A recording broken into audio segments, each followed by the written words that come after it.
Qatar നശിക്കാൻ വേണ്ടി പോവുകയാണോ? 220 ബില്യൺ, അതായത് 18 ലക്ഷം കോടി രൂപയാണ് 2022 ഫിഫ വേൾഡ് കപ്പിന് വേണ്ടി ഖത്തർ ചിലവാക്കാൻ പോകുന്നത്.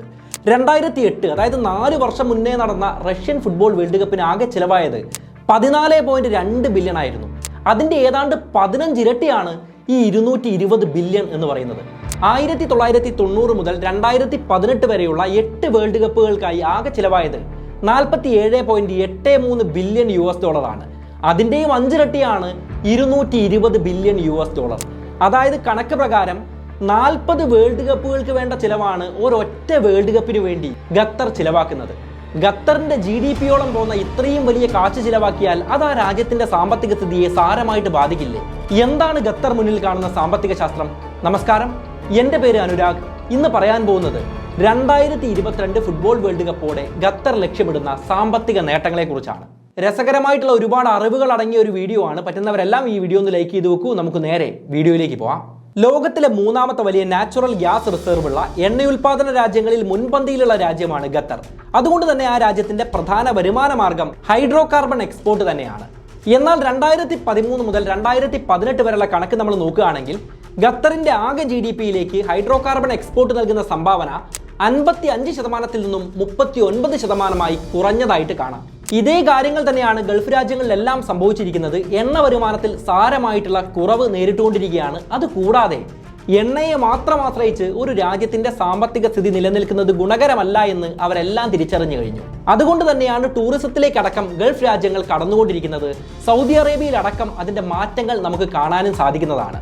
ഖത്തറും ഈ കാര്യങ്ങൾ തിരിച്ചറിഞ്ഞിരിക്കുകയാണ്. വരുമാനങ്ങൾ ഡൈവേഴ്സിഫൈ ചെയ്യുക, എണ്ണ ഇതര വരുമാന മാർഗങ്ങൾ കൂട്ടുക, വിദേശ നിക്ഷേപങ്ങൾ കൂട്ടുക തുടങ്ങിയവയെല്ലാം ഖത്തർ ചെയ്യാൻ പോകുന്ന കാര്യങ്ങൾ തന്നെയാണ്. അതുകൊണ്ട് തന്നെയാണ് വേൾഡ് കപ്പിൽ ഇവർ ഇത്രത്തോളം പണം ചെലവഴിക്കുന്നത്. എന്നാൽ എന്താണ് ഖത്തർ മുന്നിൽ കാണുന്ന പദ്ധതി? 2017 ജൂണിൽ തീവ്രവാദ സംഘടനകൾക്ക് സാമ്പത്തിക സഹായം നൽകുന്നു എന്ന കാരണം പറഞ്ഞുകൊണ്ട് സൗദി അറേബ്യ അടക്കമുള്ള അറബ് ഇസ്ലാമിക രാജ്യങ്ങൾ ഖത്തറിനെതിരെ ഒരു സാമ്പത്തിക നയതന്ത്ര ഉപരോധം ഏർപ്പെടുത്തിയിരുന്നു. ഇതറിയപ്പെട്ടത് ഖത്തർ ഡിപ്ലോമാറ്റിക് ക്രൈസിസ് എന്ന പേരിലായിരുന്നു. Saudi Arabia, UAE, Bahrain, Egypt തുടങ്ങിയ രാജ്യങ്ങളെല്ലാം ഖത്തറുമായുള്ള നയതന്ത്ര ബന്ധങ്ങൾ വിച്ഛേദിച്ചു. അതുകൂടാതെ ഖത്തറിൽ രജിസ്റ്റർ ചെയ്ത വിമാനങ്ങളും കപ്പലുകളും ഇവരുടെ വ്യോമ സമുദ്ര പാതകൾ ഉപയോഗിക്കുന്നതും തടയപ്പെടുകയാണ്.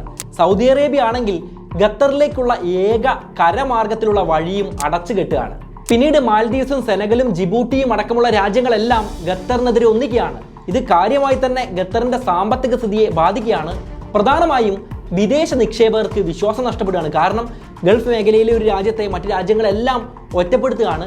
ആ രാജ്യത്ത് നിക്ഷേപം നടത്തുന്നത് ഗുണമാവില്ല എന്ന് അവർ തിരിച്ചറിയുകയാണ്. അതുകൊണ്ട് തന്നെ വിദേശ നിക്ഷേപങ്ങൾ കൂട്ടത്തോടെ പിൻവലിക്കപ്പെടുകയാണ്. 2017 0.99 ബില്യൺ ഉണ്ടായിരുന്ന വിദേശ നിക്ഷേപം 3 വർഷം കൊണ്ട് 2020 നോക്കുകയാണെങ്കിൽ -2.43 കൂപ്പുകുത്തുകയാണ്. വിദേശ നിക്ഷേപത്തിന്റെ കുറവ് രാജ്യത്തിന്റെ സാമ്പത്തിക സ്ഥിതിയെ കാര്യമായിട്ട് ബാധിക്കുന്നുണ്ട്. ഇതിനിടയിലാണ് കൊറോണ വരുന്നത്. അതും രാജ്യത്തിന്റെ സാമ്പത്തിക സ്ഥിതിയെ ബാധിക്കുകയാണ്. എന്നാൽ ഇങ്ങനെ വിട്ടാൽ പറ്റില്ല. വിദേശ നിക്ഷേപങ്ങൾ കൂട്ടേണ്ടത് അനിവാര്യമാണ്. അതുകൊണ്ട് നിയമത്തിൽ ചില ഭേദഗതികൾ ഖത്തർ ഗവൺമെന്റ് നടത്തുകയാണ്. അതായത് ഖത്തറിൽ വിദേശ നിക്ഷേപകർക്ക് ഉടമസ്ഥാവകാശം വിവിധ മേഖലകളിൽ നടത്താൻ സാധിക്കുന്നത് പരമാവധി 49% മാത്രമായിരുന്നു. എന്നാൽ 2018 ഇത് 100% വരെ ആവാമെന്ന നിയമം അവർ കൊണ്ടുവരികയാണ്. എന്നിട്ടും വിദേശ നിക്ഷേപം കാര്യമായിട്ട് കൂടുന്നില്ല. 2020 ആയപ്പോൾ പബ്ലിക് പ്രൈവറ്റ് ഓണർഷിപ്പ് വ്യവസ്ഥകളും അവർ കൊണ്ടുവരികയാണ്. അതായത് ഗവൺമെന്റും വിദേശ നിക്ഷേപകരും ചേർന്ന് നടത്തുന്ന ബിസിനസ്സുകളിൽ അവർക്ക് ഇൻവെസ്റ്റ്മെന്റ് നടത്താം, അല്ലെങ്കിൽ വിദേശ നിക്ഷേപങ്ങൾ സ്വീകരിക്കാം എന്ന വ്യവസ്ഥ കൊണ്ടുവരുന്നു. എന്നാൽ അതുമൂലവും രാജ്യത്തിന്റെ സാമ്പത്തിക സ്ഥിതി മെച്ചപ്പെടുന്നില്ല. ഈ സമയത്താണ് 2021 ജനുവരി 5-ാം തീയതി അല്ലുല ഡിക്ലറേഷനിലൂടെ ഖത്തർ നേരിട്ടുകൊണ്ടിരുന്ന ഖത്തർ ഡിപ്ലോമാറ്റിക് ക്രൈസിസ് എന്ന പ്രതിസന്ധി അവസാനിക്കുന്നത്. വിവിധ രാജ്യങ്ങൾ ചേർന്ന് ഖത്തറിനെതിരെ നടത്തിക്കൊണ്ടിരുന്ന ഉപരോധങ്ങൾ അവസാനിപ്പിക്കുകയാണ്. സൗദി അറേബ്യ അടക്കം ഖത്തറുമായുള്ള ബന്ധങ്ങൾ പുനഃസ്ഥാപിക്കുകയാണ്. അധികം വൈകിയില്ല റഷ്യ യുക്രൈൻ യുദ്ധം വരികയാണ്. അതും രാജ്യങ്ങളുടെ സാമ്പത്തിക സ്ഥിതിയെ സാരമായിട്ട് ബാധിക്കുന്നു. ഈ സമയത്താണ് 2022 ഫുട്ബോൾ വേൾഡ് കപ്പിന്റെ വരവ്. ആ വേൾഡ് കപ്പിന് വേണ്ടിയാണ് ഇപ്പോൾ ഖത്തർ കാത്തിരിക്കുന്നത്. എന്നാൽ എന്താണ് അതുകൊണ്ട് ഖത്തർ ഉദ്ദേശിക്കുന്നത്? മറ്റൊരു പ്രധാനപ്പെട്ട കാര്യം, ഈ വീഡിയോ ഉണ്ടാക്കാൻ ഞാൻ 10-ലധികം ഇംഗ്ലീഷ് ആർട്ടിക്കിളുകൾ വായിച്ചിട്ടുണ്ടാവും. റഫറൻസ് കാണുമ്പോൾ നിങ്ങൾക്ക് മനസ്സിലാവും. ഇംഗ്ലീഷ് ഭാഷ കുഴപ്പമില്ലാതെ അറിയുന്നതുകൊണ്ട് അതിൽ ഒരു പ്രയാസം വന്നിട്ടില്ല. നമ്മുടെ ജീവിതത്തിലാണെങ്കിലും ജോലിയിലാണെങ്കിലും വിദ്യാഭ്യാസത്തിലാണെങ്കിലും ഇംഗ്ലീഷ് ഭാഷ വളരെ പ്രധാനപ്പെട്ടതാണ്. നിങ്ങൾക്കും ഇംഗ്ലീഷ് പഠിക്കാൻ താല്പര്യമുണ്ടെങ്കിൽ ദിവസവും ഒരു 30 മിനിറ്റ് മാറ്റിവെച്ചാൽ മതി. രാവിലെ 9 മണി മുതൽ രാത്രി 11 മണി വരെയുള്ള സമയത്തിനിടയ്ക്ക് എപ്പോഴെങ്കിലും നമ്മൾ എപ്പോഴാണോ ഫ്രീ ആവുന്നത് ആ സമയത്ത് വാട്സപ്പ് വഴി നമുക്ക് ഇംഗ്ലീഷ് കഫേയിലൂടെ ഇംഗ്ലീഷ് പഠിക്കാവുന്നതാണ്. എല്ലാവർക്കും ഒരുപോലെ ആയിരിക്കില്ല ഇംഗ്ലീഷ് ഭാഷയിലുള്ള അറിവ്. അതുകൊണ്ട് തന്നെ എൻട്രി, സെക്കൻഡറി, അഡ്വാൻസ് എന്നിങ്ങനെ തരംതിരിച്ച് നമുക്ക് ആവശ്യമുള്ളതുപോലെയാണ് ഇവർ ഇംഗ്ലീഷ് പഠിപ്പിക്കുക. 60 ദിവസമാണ് കോഴ്സിന്റെ ഡ്യൂറേഷൻ. എന്നാൽ ആ സമയത്തിനുള്ളിൽ നന്നായിട്ട് പഠിച്ചെടുക്കാൻ സാധിച്ചിട്ടില്ലെങ്കിൽ 6 മാസം വരെ നമുക്ക് ഈ കോഴ്സ് എക്സ്റ്റെൻഡ് ചെയ്യാൻ സാധിക്കുന്നതാണ്. സാധാരണ ഒരു ട്യൂഷൻ ക്ലാസ് പോലെ കുറേ കുട്ടികൾക്ക് ഒരു അധ്യാപകനല്ല ഉണ്ടാവുക. ഇവിടെ നമുക്ക് വേണ്ടി മാത്രം ഒരു ഇംഗ്ലീഷ് ട്യൂട്ടറെ ഇവർ അസൈൻ ചെയ്ത് നൽകുന്നതാണ്. നന്നായിട്ട് പഠിപ്പിക്കുന്ന ആ ട്യൂട്ടർ നമ്മൾ ഇംഗ്ലീഷ് എഴുതാനും വായിക്കാനും നന്നായിട്ട് സംസാരിക്കാനും നന്നായിട്ട് തന്നെ പഠിപ്പിക്കുന്നതാണ്. എന്തായാലും ഇംഗ്ലീഷ് കഫേയിൽ ജോയിൻ ചെയ്യാൻ താല്പര്യമുള്ള ആളുകൾക്ക് വേണ്ടി അവരുടെ നമ്പർ ഞാൻ കമന്റ് ബോക്സിൽ പിൻ ചെയ്ത് വെക്കുന്നുണ്ട്. ഫീസും കാര്യങ്ങളും എല്ലാം നിങ്ങൾക്ക് മെസ്സേജ് അയച്ച് ചോദിക്കാവുന്നതാണ്. പറ്റുന്നവരെല്ലാം ഒന്ന് ട്രൈ ചെയ്ത് നോക്കൂ. ഫുട്ബോൾ വേൾഡ് കപ്പിലേക്ക് തന്നെ തിരിച്ചു വരികയാണെങ്കിൽ ഖത്തർ ഈ നേട്ടം സ്വന്തമാക്കുന്നത് നിസ്സാരമായിട്ടായിരുന്നില്ല. ഫുട്ബോൾ വേൾഡ് കപ്പിനുള്ള നടത്തിപ്പാവകാശം കിട്ടുക എന്ന് പറയുന്നത് എളുപ്പമുള്ള ഒരു കാര്യമല്ല. രാജ്യങ്ങൾ തമ്മിൽ ശക്തമായ ബിഡ്ഡിംഗ് പോരാട്ടം നടത്തി അതിൽ വിജയിക്കുന്ന രാജ്യത്തിനാണ് നടത്തിപ്പാവകാശം കിട്ടുക. അതുകൂടാതെ ഫിഫ എന്ന് പറയുന്ന ആ ഫുട്ബോൾ ഓർഗനൈസേഷൻ ഇതിന് അംഗീകാരവും കൊടുക്കണം. ഇവർക്ക് നടത്താൻ പറ്റുമെന്ന വിശ്വാസം അവർക്ക് ഉണ്ടാവുകയും വേണം. അങ്ങനെയാണ് ഖത്തർ ഈ നേട്ടം സ്വന്തമാക്കുന്നത്. ഫുട്ബോൾ വേൾഡ് കപ്പിന്റെ ഓപ്പറേഷണൽ കോസ്റ്റുകൾ വഹിക്കുക ഫിഫ തന്നെയായിരിക്കും. ഈ ഓപ്പറേഷണൽ കോസ്റ്റ് എന്ന് പറഞ്ഞാൽ അത് നടത്താനുള്ള ചെലവ്. അതായത് ഒഫീഷ്യൽസ് ഉണ്ടാവും, റെഫറീസ് ഉണ്ടാവും, അവർക്കെല്ലാം ശമ്പളം കൊടുക്കണം, അതുപോലെ ബോൾസ് വേണം, അവിടെയുള്ള കാര്യങ്ങളെല്ലാം മറ്റ് ഒഫീഷ്യലായിട്ടുള്ള വേൾഡ് കപ്പ് നടത്താൻ വേണ്ട കാര്യങ്ങളെല്ലാം ചിലവായിട്ട് വഹിക്കുക ഫിഫ തന്നെയായിരിക്കും. എന്നാൽ അതിൻ്റെ ഇൻഫ്രാസ്ട്രക്ചർ ഡെവലപ്മെൻറ്റ്, അതായത് സ്റ്റേഡിയം ഇല്ലെങ്കിൽ സ്റ്റേഡിയം ഉണ്ടാക്കേണ്ടി വരും. ട്രാൻസ്പോർട്ടേഷൻ കോസ്റ്റ്, അതായത് ഗതാഗത സൗകര്യങ്ങൾ ഉണ്ടാക്കേണ്ടി വരും, ഗതാഗതത്തിനുള്ള കാര്യങ്ങൾ നോക്കേണ്ടി വരും.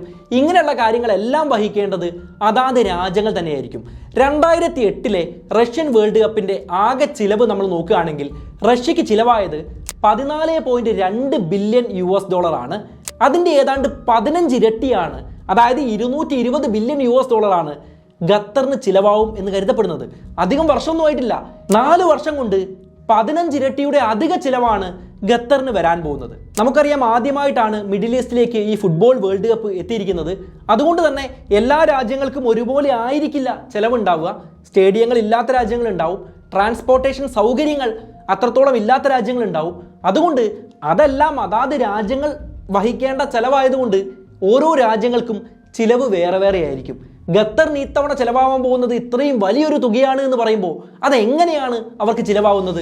സ്റ്റേഡിയങ്ങളുടെ നിർമ്മാണം, താരങ്ങൾക്കും ആരാധകർക്കുമുള്ള താമസ സൗകര്യം, ലുസൈൽ സിറ്റിയുടെ നിർമ്മാണ പ്രവർത്തനങ്ങൾ, പുതിയ റെയിൽ നെറ്റ്വർക്കുകളുടെയും മെട്രോകളുടെയും നിർമ്മാണം, ഹോട്ടൽ നിർമ്മാണം തുടങ്ങിയ വേൾഡ് കപ്പിന്റെ അടിസ്ഥാന സൗകര്യങ്ങൾക്ക് വേണ്ടിയാണ് ചരിത്രത്തിലെ തന്നെ ഏറ്റവും വലിയ തുക മുടക്കിക്കൊണ്ട് ഈ വേൾഡ് കപ്പ് നടത്താൻ ഖത്തർ തീരുമാനിച്ചിരിക്കുന്നത്. മറ്റൊരു പ്രധാനപ്പെട്ട കാര്യം, സ്റ്റാറ്റിസ്റ്റിയുടെ കണക്ക് പ്രകാരം 2021 ഖത്തർ GDP 179 ബില്യൺ മാത്രമാണ്. അതായത് ഒരു രാജ്യത്തിന്റെ ആകെ GDPയിലും അധികമാണ് ഈ രാജ്യം ഒരു വേൾഡ് കപ്പ് നടത്താൻ വേണ്ടി ഉപയോഗിക്കുന്നത്. അതുകൂടാതെ തുടക്കത്തിൽ നമ്മൾ പറഞ്ഞതാണ് 1990 മുതൽ 2018 വരെ നോക്കിക്കഴിഞ്ഞാൽ ആകെ എല്ലാ വേൾഡ് കപ്പുകൾക്കും വേണ്ടി 8 വേൾഡ് കപ്പുകൾക്കും വേണ്ടി ചിലവായ തുകയുടെ 5 ഇരട്ടിയിലധികമാണ് ഈ ഒരു വേൾഡ് കപ്പിന് വേണ്ടി ഇവർ ചിലവഴിക്കുന്നത്. അപ്പോൾ 8 × 5 40 വേൾഡ് കപ്പ് നടത്താൻ വേണ്ട തുകയാണ് ഈ ഒരൊറ്റ വേൾഡ് കപ്പിന് വേണ്ടി ഖത്തർ ചിലവാക്കാൻ പോകുന്നത്. എന്നാൽ ഇത്രയും പണം ചിലവാക്കുന്നത് നല്ലതാണോ? നമ്മളൊന്ന് നോക്കാം. ഈ ഖത്തർ എന്ന് പറയുന്ന രാജ്യത്ത് എന്തൊക്കെയാണ് ഇത്രയും വലിയ തുക മുടക്കി ഇവരുണ്ടാക്കുന്നത്? സ്റ്റേഡിയങ്ങൾ ഉണ്ടാക്കുന്നുണ്ട്, റെയിൽ ട്രാൻസ്പോർട്ടേഷൻ ഉണ്ടാക്കുന്നുണ്ട്, റെയിൽ നെറ്റ്വർക്കുകൾ ഉണ്ടാക്കുന്നുണ്ട്, മെട്രോ റെയിൽ ഉണ്ടാക്കുന്നുണ്ട്, ധാരാളം ഹോട്ടലുകൾ ഉണ്ടാക്കുന്നുണ്ട്, ലുസൈൽ സിറ്റിയുടെ നിർമ്മാണ പ്രവർത്തനത്തിന് വേണ്ടി ധാരാളം ഫണ്ട് അനുവദിക്കപ്പെട്ടിട്ടുണ്ട്. ഇതൊക്കെ നോക്കിക്കഴിഞ്ഞാൽ രാജ്യത്തിൻ്റെ അടിസ്ഥാന സൗകര്യ വികസനമാണ്. വേൾഡ് കപ്പ് കഴിഞ്ഞു കഴിഞ്ഞാൽ ഈ റെയിലും റോഡും മെട്രോ റെയിലും ഒന്നും കൊണ്ട് ആരും പോകുന്നതല്ല. ഹോട്ടലുകളും സ്റ്റേഡിയങ്ങളും എല്ലാം ആ രാജ്യത്ത് തന്നെ ഉണ്ടാവും. അങ്ങനെ നോക്കുകയാണെങ്കിൽ ഈ വലിയ തുക മുടക്കുന്നത് രാജ്യത്തിൻ്റെ തന്നെ അടിസ്ഥാന സൗകര്യ വികസനങ്ങൾക്ക് വേണ്ടിയാണ് പ്രധാനമായിട്ടും വിനിയോഗിക്കപ്പെടുന്നത്. അതുകൂടാതെ ഇത്രയും വലിയ തുക മുടക്കുന്നത് കൊണ്ട് തന്നെ കൺസ്ട്രക്ഷൻ, ഹോസ്പിറ്റാലിറ്റി, റിയൽ എസ്റ്റേറ്റ് തുടങ്ങിയ മേഖലകളിൽ 15 ലക്ഷം പുതിയ തൊഴിൽ രൂപപ്പെടുമെന്നാണ് കണക്കാക്കുന്നത്. ഈ 15 ലക്ഷം തൊഴിൽ രൂപപ്പെട്ട് കഴിഞ്ഞാൽ ഇപ്പം തന്നെ ഖത്തറിൽ നമ്മൾ നോക്കുകയാണെങ്കിൽ 10-ൽ 9 പേരും വിദേശ തൊഴിലാളികളാണ്. അപ്പോൾ പുതിയ ആളുകളെ ആകർഷിക്കാനും പുതിയ ആളുകൾക്ക് ജോലി കൊടുക്കാനും ആ രാജ്യത്തിന് സാധിക്കുന്നതാണ്. ഖത്തറിലെ ജോലി സാഹചര്യങ്ങൾ ഇന്റർനാഷണൽ ട്രേഡ് യൂണിയൻ മൂവ്മെന്റിന്റെ വിമർശനത്തിന് പലപ്പോഴും വിധേയമായിട്ടുണ്ട്. ആ ഒരു ചീത്തപ്പേര് ഇല്ലാതാക്കാനും ഈ സാഹചര്യം ഉപയോഗിക്കാമെന്നാണ് ഖത്തർ കരുതുന്നത്. മറ്റൊരു കാര്യം നോക്കുകയാണെങ്കിൽ ഈ വേൾഡ് കപ്പിൽ ഏറ്റവും കൂടുതൽ ചിലവ് വരുന്നത് ഖത്തർ ഗവൺമെന്റിന് മാത്രമല്ല, ആ വേൾഡ് കപ്പ് കാണാൻ പോകുന്ന സന്ദർശകർക്കും നല്ല ചിലവ് വരുമെന്നാണ് കണക്കാക്കപ്പെടുന്നത്. ഏതാണ്ട് $20,000, ഒരു 10-15 ലക്ഷം രൂപയോളമാണ് ആവറേജായി ഒരാൾക്ക് ചിലവ് വരും എന്ന് കണക്കാക്കപ്പെടുന്നത്. അത്തരത്തിൽ 15 ലക്ഷം ആളുകളെങ്കിലും ഖത്തറിൽ എത്തി വേൾഡ് കപ്പ് കാണും എന്നാണ് കണക്കാക്കപ്പെടുന്നത്. ഇങ്ങനെ ഒരു രാജ്യത്തേക്ക് 15 ലക്ഷം ആളുകൾ പോവുകയാണെങ്കിൽ വേൾഡ് കപ്പ് കണ്ട് വെറുതെ തിരിച്ചു വരാനുള്ള സാധ്യതയില്ല. ആ രാജ്യത്തിൻ്റെ മറ്റ് പ്രധാനപ്പെട്ട ടൂറിസ്റ്റ് അട്രാക്ഷനുകളിൽ അവർ പോവും, സമയം ചിലവഴിക്കും, അവരുടെ കാശ് ചിലവഴിക്കും. അത് ആ രാജ്യത്തിന് ഗുണമായിട്ട് മാറും. അതുകൊണ്ട് തന്നെയാണ് ഖത്തർ ഗവൺമെൻറ് ഖത്തറിൻ്റെ കൾച്ചറൽ അട്രാക്ഷനായ നാഷണൽ മ്യൂസിയം ഓഫ് ഖത്തറിലേക്ക് ധാരാളം ഫണ്ട് അനുവദിച്ച് ആ മേഖലയൊന്ന് വികസിപ്പിച്ച് കൂടുതൽ സന്ദർശകരെ ആകർഷിക്കാനുള്ള ശ്രമങ്ങൾ നടത്തിക്കൊണ്ടിരിക്കുന്നത്. അതായത് ഖത്തറിലേക്ക് എത്തുന്ന ആളുകൾ അവിടെ കൂടുതൽ പണം ചിലവഴിക്കാനും അതുവഴി അവരുടെ ടൂറിസത്തെ വികസിപ്പിക്കാനും അവരിപ്പോഴേ ശ്രമം തുടങ്ങിക്കഴിഞ്ഞു. ഖത്തർ ഒഫീഷ്യൽസിന്റെ കണക്ക് പ്രകാരം $220 ബില്യൺ മുടക്കി നടത്തുന്ന ഈ വേൾഡ് കപ്പ് മുഖാന്തരം ഖത്തർ ലാഭമുണ്ടാക്കാൻ പോകുന്നത് ഏതാണ്ട് 17 മുതൽ 20 ബില്യൺ വരെയാണ് എന്നാണ് അവർ അനുമാനിക്കുന്നത്. അതുകൂടാതെ ഇന്റർനാഷണൽ മോണിറ്ററി ഫണ്ട്സിന്റെ കണക്ക് പ്രകാരം ഖത്തറിന്റെ വളർച്ച ഈ വേൾഡ് കപ്പ് കഴിയുന്നതോടെ 3.4% വർദ്ധിക്കുമെന്നും പിന്നീട് 2024 ആവുമ്പോൾ അത് 1.7% സ്ഥിരപ്പെടുമെന്നും പിന്നീട് ഗ്രാജുവലി വളർച്ച ഉണ്ടാവുമെന്നും അനുമാനിക്കപ്പെടുന്നുണ്ട്. ഖത്തർ ഫിനാൻഷ്യൽ സെന്ററിന്റെ ചീഫ് ഡെപ്യൂട്ടി ഓഫീസറായ ഷെയ്ഖ് അലാനദ് അൽത്താനി പറയുന്നത് ഖത്തറിന് ലോക വ്യാവസായിക, കായിക, സാമ്പത്തിക ഭൂപടങ്ങളിൽ ഇടം പിടിക്കാനുള്ള അവസരമാണ് ഈ വേൾഡ് കപ്പ് എന്നാണ്. അതായത് ഖത്തർ എന്ന് പറയുന്ന രാജ്യം ലോകവ്യാപകമായി തന്നെ ഒരു നാണക്കേടിന്റെ അവസ്ഥയിലായിരുന്നു. 2017 തീവ്രവാദ ബന്ധം ആരോപിച്ച് ഉപരോധം നടത്തിയ ഒരു സമയത്ത് അവിടെ നിന്നും 2021 ആ ഉപരോധങ്ങൾ മാറി. എങ്കിലും കൊറോണ ധാരാളം പ്രശ്നങ്ങൾ ആ രാജ്യത്ത് ഉണ്ടാക്കിയിരുന്നു. അതുകൂടാതെ ഇപ്പോൾ റഷ്യ യുക്രൈൻ യുദ്ധം വന്നുകൊണ്ടിരിക്കുകയാണ്. ഗൾഫ് രാജ്യങ്ങളെല്ലാം ടൂറിസം മേഖലകളിലേക്കും എണ്ണ ഇതര വരുമാന മാർഗങ്ങളിലേക്കും കടന്നുകൊണ്ടിരിക്കുകയാണ്. ആ സമയത്താണ് ഈ വേൾഡ് കപ്പ് എത്തിച്ചേരുന്നത്. അപ്പോൾ ഈ വേൾഡ് കപ്പിൽ അവർ ചെയ്യുന്ന പ്രധാന കാര്യം അവരുടെ രാജ്യത്തിൻ്റെ അടിസ്ഥാന സൗകര്യങ്ങൾ വികസിപ്പിക്കുക എന്നുള്ളതാണ്. പ്രധാനമായിട്ടും ഹോട്ടലുകൾ നിർമ്മിക്കുന്നു, ട്രാൻസ്പോർട്ടേഷൻ സൗകര്യങ്ങൾ നിർമ്മിക്കുന്നു, അതുപോലെ സ്റ്റേഡിയങ്ങൾ ധാരാളമായിട്ട് നിർമ്മിക്കുന്നു, വലിയ വലിയ നഗരങ്ങൾ അവർ പണിതുയർത്തുകയാണ്, ലുസൈൽ സിറ്റിക്ക് കൂടുതൽ ഫണ്ട് അനുവദിക്കുന്നു. അതൊന്നും കൂടാതെ അവരുടെ ടൂറിസ്റ്റ് അട്രാക്ഷനുകളിൽ അവർ കൂടുതൽ പണം ചിലവഴിക്കുകയാണ്.